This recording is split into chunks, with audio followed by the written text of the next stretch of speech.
Sa ibang balita, naharap po sa mga panibagong reklamo sa dismissed Mayor Alice Guo, yan ang falsification of public documents at paglabag sa anti-dummy law. Kasama rin sa reklamo ang kanyang mga magulang at dalawang kapatid kaugnay sa pagbili nila ng lupa sa mga Tarem, Pangasinan para itayo ang kanilang farm. Base sa inihaing reklamo ng National Bureau of Investigation, Dagupan, pinalabas daw ng pamilya Guo na sila ay Pilipino. Pineke rin daw ng mga Guo ang kanilang mga papeles sa Securities Exchange Commission.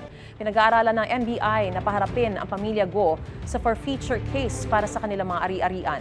Wala pang pahayag tungkol dito ang dating alkalde o sino man sa kanyang pamilya. Gusto mo bang mauna sa mga balita? Mag-subscribe na sa GMA Integrated News sa YouTube at tumutok sa unang balita.